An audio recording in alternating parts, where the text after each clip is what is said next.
yang lembut,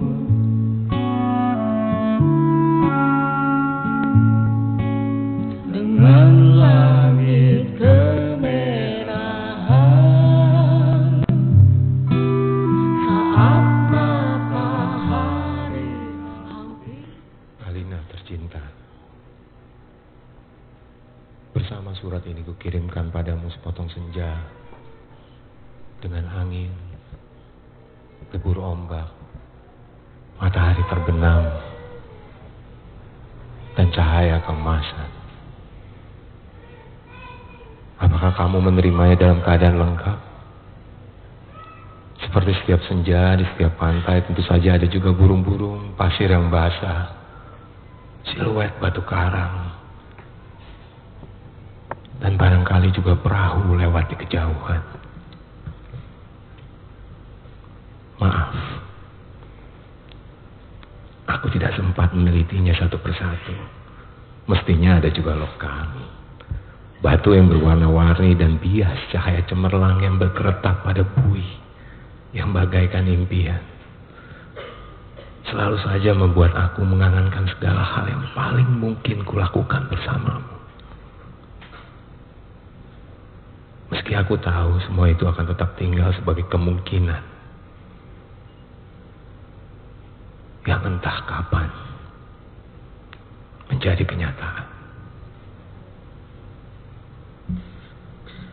Kukirimkan sepotong senja ini untukmu, Alina, dalam amplop yang tertutup rapat dari jauh. Karena aku ingin memberikan sesuatu yang lebih dari sekedar kata-kata. Dan kata-kata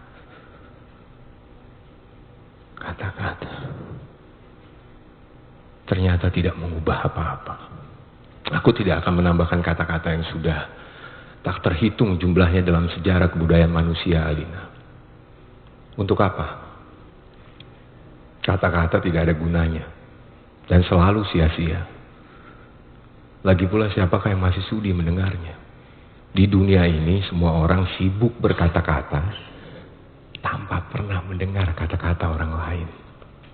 Mereka berkata-kata tanpa peduli apakah ada orang lain yang mendengarnya. Bahkan mereka juga tidak peduli dengan kata-katanya sendiri. Sebuah dunia yang sudah kelebihan kata-kata tanpa makna. Kata-kata sudah luber dan tidak dibutuhkan lagi. Setiap kata bisa diganti artinya, setiap arti bisa diubah maknanya. Itulah dunia kita, Alina.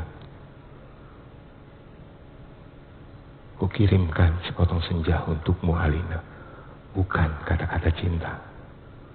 Kukirimkan padamu sepotong senja yang lembut dengan langit kemerah-merahan yang nyata dan betul-betul ada dalam keadaan yang sama seperti ketika aku mengambilnya saat matahari hampir tenggelam ke balik cakrawala.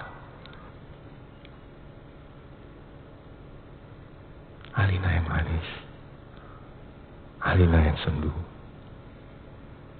Akan kuceritakan padamu bagaimana aku mendapatkan senja itu untukmu.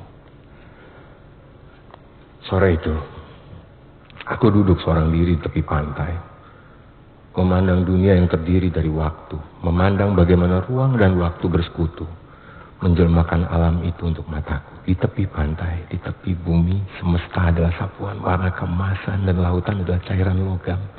Meski buih pada debur ombak yang menghepas itu tetap saja putih seperti kapas. Dan langit tetap saja ungu, dan angin tetap saja lembab dan basah, dan pasir tetap saja hangat ketika kususupkan kakiku ke dalamnya.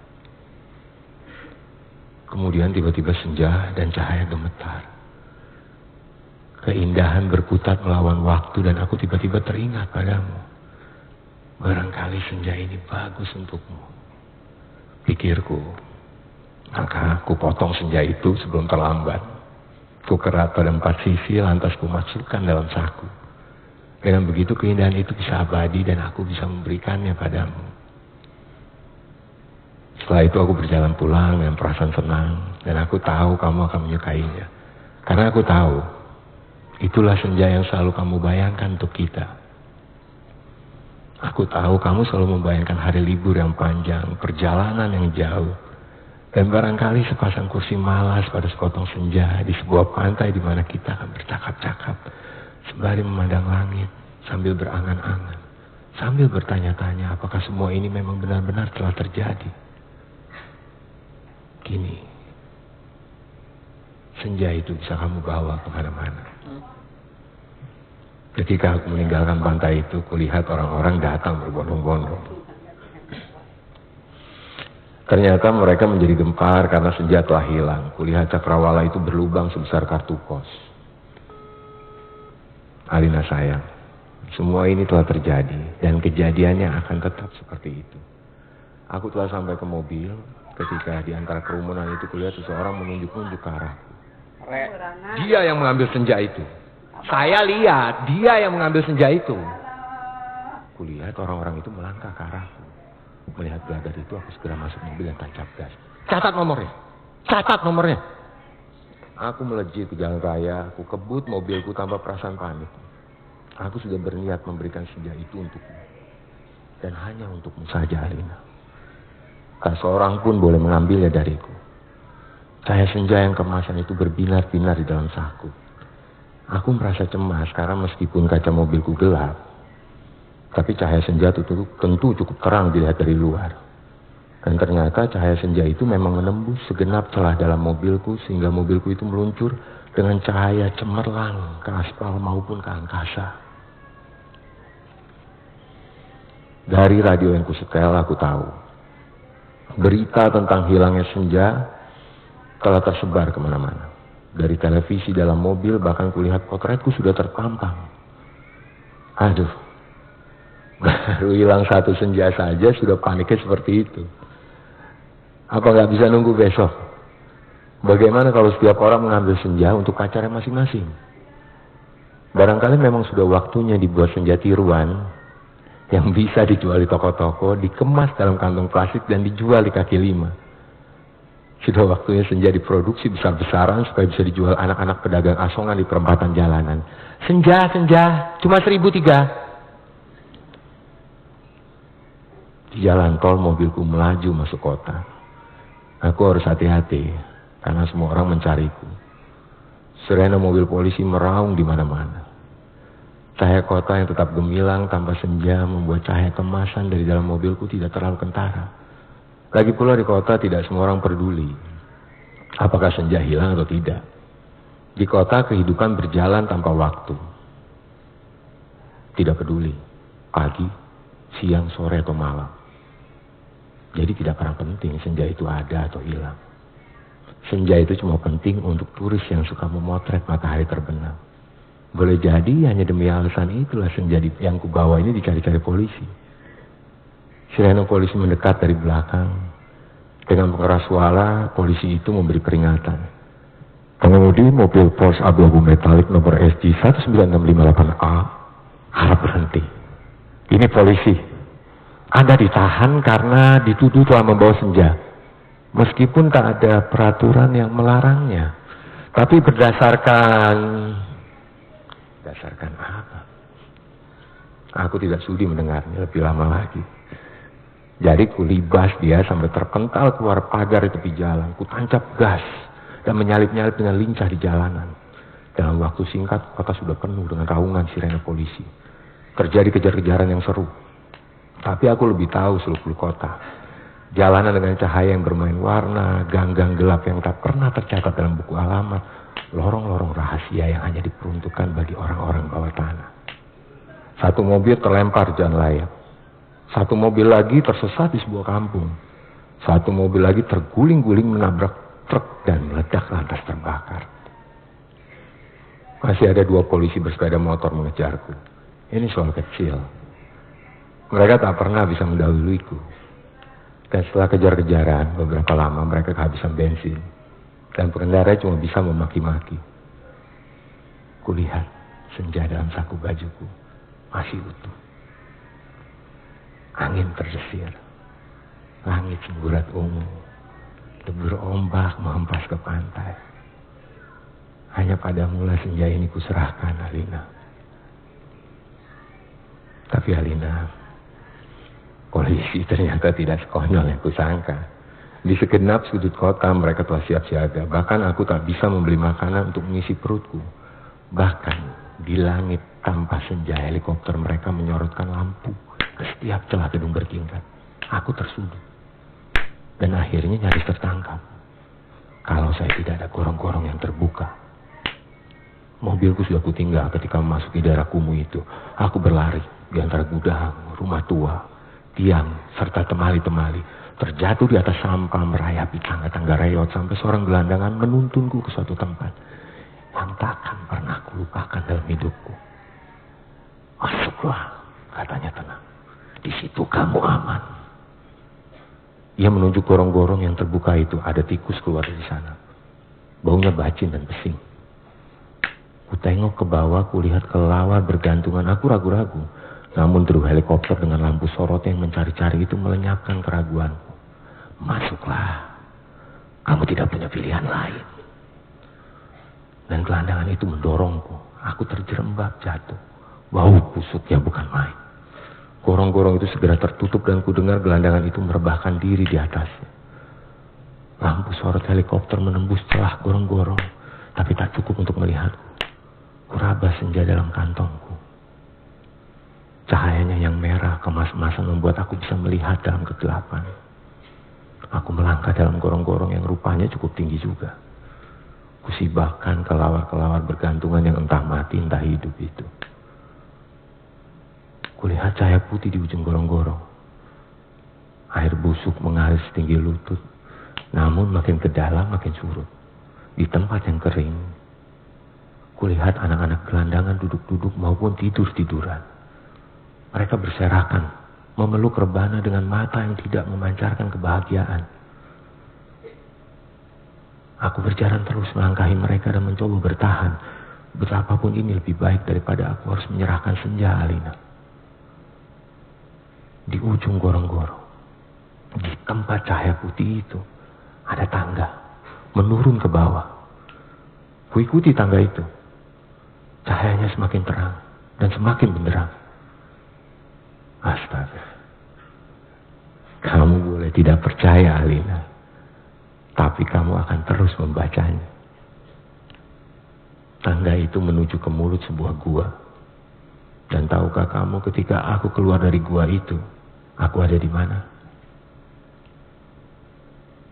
Di tempat yang persis sama dengan tempat di mana aku mengambil senja itu untukmu, Alina. Sebuah pantai dengan senja yang bagus, ombak, angin dan kepak burung.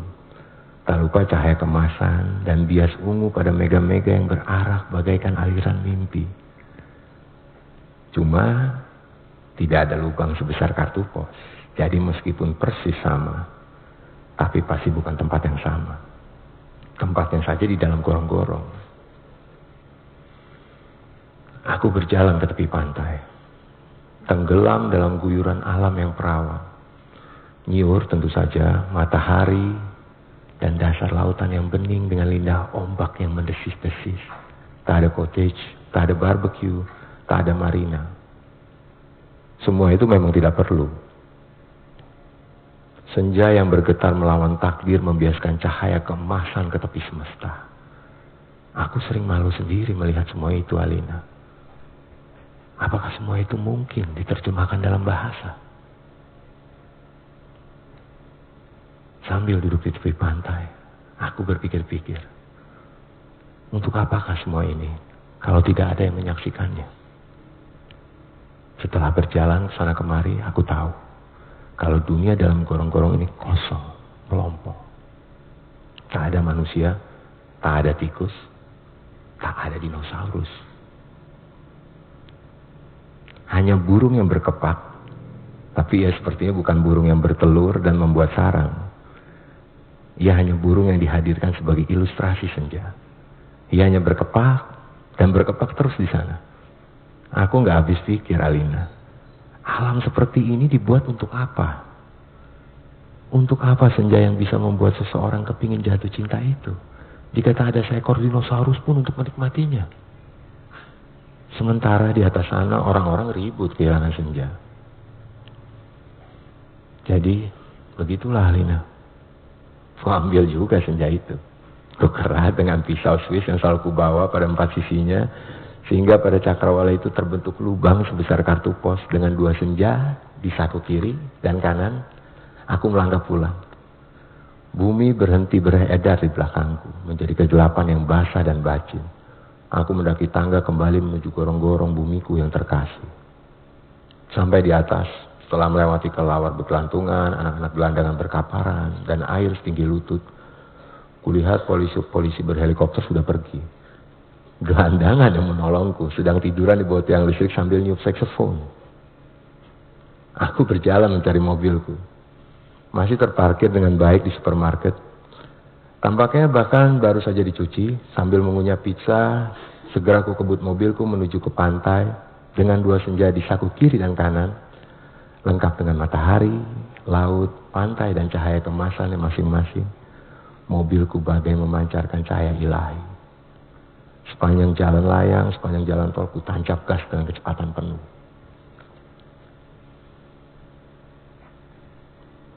Alina, kekasihku, pacarku, wanitaku. Kamu pasti sudah tahu apa yang telah terjadi kemudian. Kupasang senja yang dari gorong-gorong pada lubang sebesar kartu pos itu, dan ternyata pas. Lantas kukirimkan senja yang asli ini untukmu lewat pos. Aku ingin kamu mendapatkan apa yang kulihat pertama kali. Senja dalam arti yang sebenarnya. Bukan semacam senja yang ada di gorong-gorong itu. Kini gorong-gorong itu betul-betul menjadi gelap, Alina. Pada masa yang akan datang. Orang-orang tua akan bercerita pada cucunya tentang kenapa gorong-gorong menjadi gelap. Mereka akan berkisah bahwa sebenarnya ada alam lain di bawah gorong-gorong dengan matahari dan rembulannya sendiri. Namun semua itu tiada lagi. Karena seseorang telah mengambil senja untuk menggantikan senja lain di atas bumi. Orang-orang tua itu juga akan bercerita bahwa senja di atas bumi yang asli telah dipotong dan diberikan oleh seseorang kepada pacarnya. Alina yang manis, paling manis, dan akan selalu manis.